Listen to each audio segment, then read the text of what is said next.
मैं 8 महीने की प्रेग्नेंट थी और अपनी डिलीवरी के लिए अपने मायके गई थी। माँ ने मुझे फोन पर बताया, घर के पीछे की तरफ जो खाली जमीन थी ना, वहां पर एक नया कमरा बनवा लिया है। इतने सालों के बाद जैसे ही अपने घर में कदम रखा, कुछ अलग सा लगा।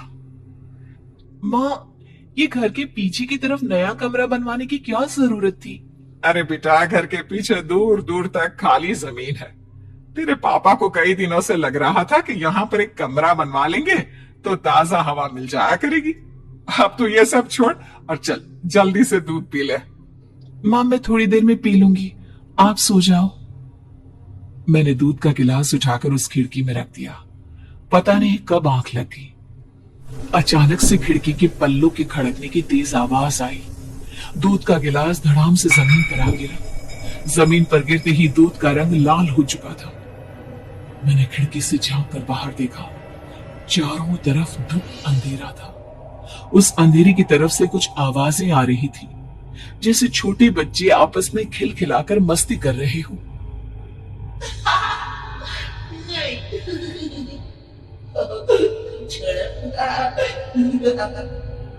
इतनी रात को इतने घनघोर अंधेरे में बच्चों की आवाज कैसे आ रही है? घड़ी में वक्त देखा तो ठीक 12 बजे थे। देखकर मैं सन्न रह गई। बुरी आत्माओं और भूतों की कई कहानियां मैं सुन चुकी थी। वक्त भी कुछ ऐसा ही था। ऊपर से मैं प्रेग्नेंट।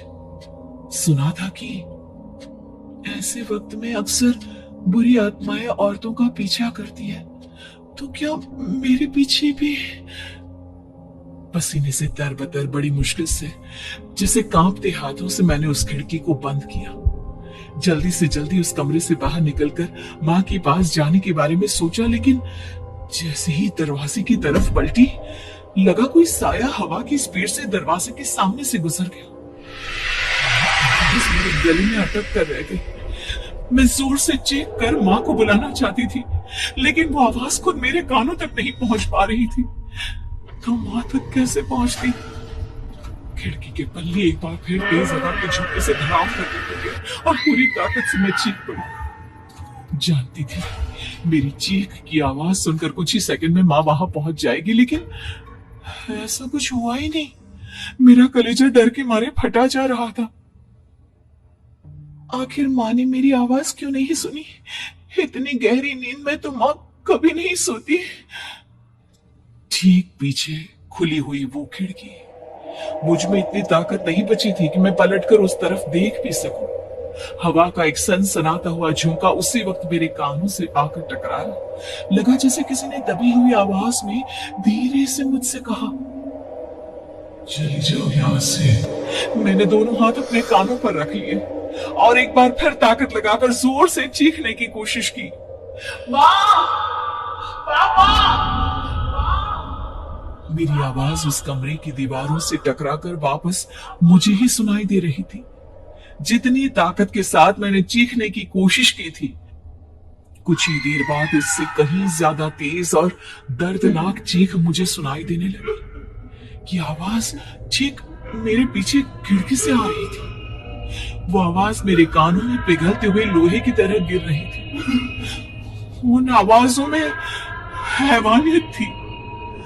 वो आवाजें किसी इंसान की नहीं है, इतना मैं समझ चुकी थी।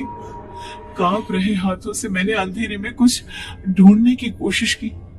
तभी अचानक मेरा हाथ बेड पर रखी टॉर्च पर पड़ा।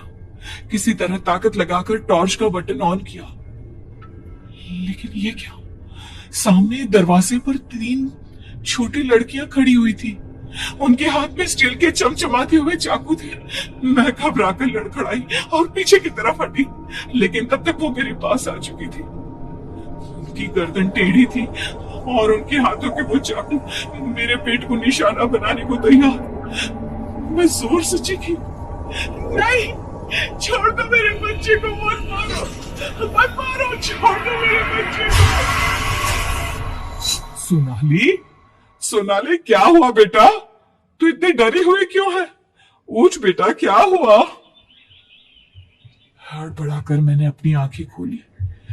देखा तो दिन निकल आया था। मां मुझे जगा रही थी। मेरा चेहरा पूरा पसीने से लथपथ था। क्या हुआ बेटा, तुमने कोई बुरा सपना देखा क्या? मैं अभी तक अपने पूरे होश में नहीं थी। वो वो मेरे बच्चे को मार देगी माँ।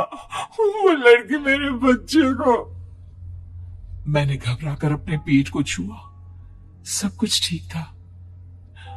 और वो दूध जो रात को यहाँ पर गिर गया था, उसका रंग लाल हो गया था। माँ ने हंसते हुए दूध का गिलास मुझे दिखाया। तुमने दूध पिया ही नहीं, पूरा का पूरा ऐसे ही रखा हुआ है। तुमसे कहा था ना सोनाली, सेहत के लिए लापरवाही ठीक नहीं बेटा। लेकिन मैंने तो सब कुछ अपनी खुली आंखों से देखा था। ये सपना कैसे हो सकता है?